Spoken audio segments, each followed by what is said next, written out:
agar dibagi, dan binatang korban bukan eksklusif milik orang miskin.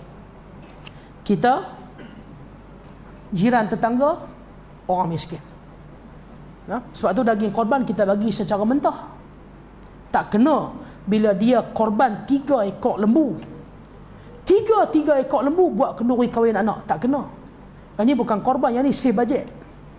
Kecuali dia sembelih 3 ekor, sekok dia punya. Betul ya? Sekok 1/3 sekok dia punya. Sekok lagi bagi pada tetangga. Sekok lagi bagi pada orang miskin. Cun lah. Hak dia punya, dia nak buat korban, dia nak buat kenduri kahwin ke apa ke, terpulang pada dia. Kemudian Nabi pesan, wala u'tiya fi jizaratiya syai minha, jangan bagi apa-apa saja upah kepada siapa dia? Kepada siapa dia? Orang yang sembelih, termasuk pihak pengurusan. Yang ni kebanyakan tempat fail. Tak, tuan-tuan boleh ambil daging korban tu atas dasar tuan-tuan Muslim, bukan dasar tuan-tuan petugas. Kita dah decide, orang taman semua dapat sekilo, petugas pun sekilo. Tak apa. Tak ada isu. Yang tak bolehnya macam yang berlaku selalunya. Orang taman sekilo, dia petugas dia 3 kilo. Aku petugas. Itu salah. Orang taman semua 3 kilo, petugas pun 3 kilo. Tapi kalau petugas 3 kilo tapi semua batang pinang, yang orang lain semua batang menyapu, pun tak boleh. Yang ni telus. Sebab orang kita kadang-kadang bila dia bertugas, dia tengok ekor, lose control. Dia hilang iman. Tak boleh, kena amanah. Lepas tu tuan-tuan, sekok lembu bagi seorang in charge. Dia settle semua, dia pastikan semua clean. Yang bolehnya bila?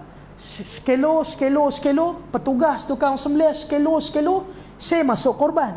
Bahagian saya ambil, saya bagi pada orang yang bertugas, bagi pada orang sembelih tambahan.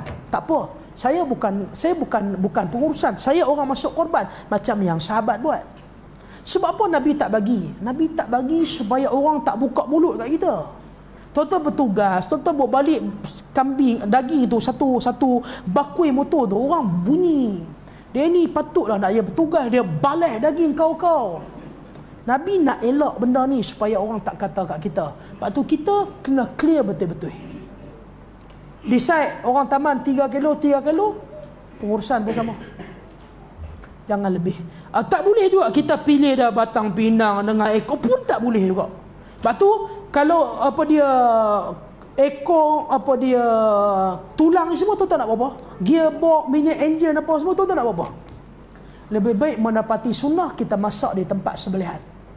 Sebab apa? Tuan-tuan baca dah hadis sahih, Nabi tidak akan balik lepas sembahyang raya, melainkan lepas Nabi hirup sup di tempat sembelihan, Nabi makan daging korban.